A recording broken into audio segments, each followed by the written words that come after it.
नमस्कार, मैं हूं राहुल चौधरी और डीएनपी इंडिया में आपका स्वागत है। आज बात करेंगे लखनऊ की, लखनऊ में हो रही सियासत की, जहां आज भारतीय किसान यूनियन की महापंचायत हुई। इसको लेकर भारी संख्या में किसान इको गार्डन पहुंचे। इस बीच महापंचायत में पहुंचे राकेश टिकैत ने कहा कि किसानों की कई मांगे हैं। सरकार ने अपने घोषणा पत्र में कहा था कि किसानों को मुफ्त बिजली देंगे।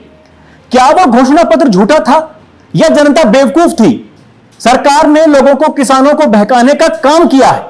यह सरकार आमने सामने बैठकर बात नहीं करती है, जो लिखत पढ़त में देती है उस पर काम नहीं करती है।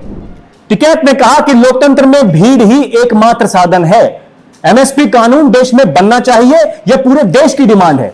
देश में वैचारिक क्रांति होनी चाहिए। उन्होंने कहा कि पुरानी पेंशन नीति पर काम होना चाहिए।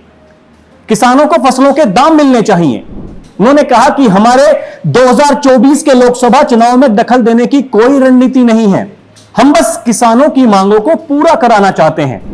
लखनऊ के इको गार्डन में हुए इस आयोजन में यूं तो किसानों से जुड़े कई मुद्दों को उठाया गया, लेकिन मुख्य तौर पर एमएसपी यानी न्यूनतम समर्थन मूल्य और गन्ना किसानों के बकाया का मुद्दा ही छाया दिखा। भारतीय किसान यूनियन के प्रवक्ता राकेश टिकैत का आरोप है कि सरकार अपने वादे पूरे नहीं कर रही है। मुफ्त में बिजली देने के ऐलान पर भी अमल नहीं हो सका है।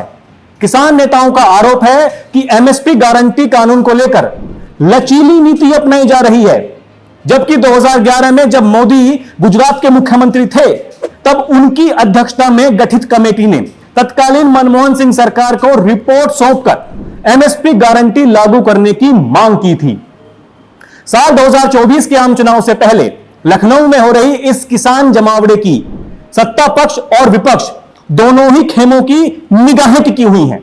आपको बता दें कि 2 साल पहले 22 नवंबर 2021 में लखनऊ में संयुक्त किसान मोर्चा की ओर से किसान महापंचायत बुलाई गई थी। तब एमएसपी की गारंटी देने वाले कानून की मांग जोर शोर से उठी थी।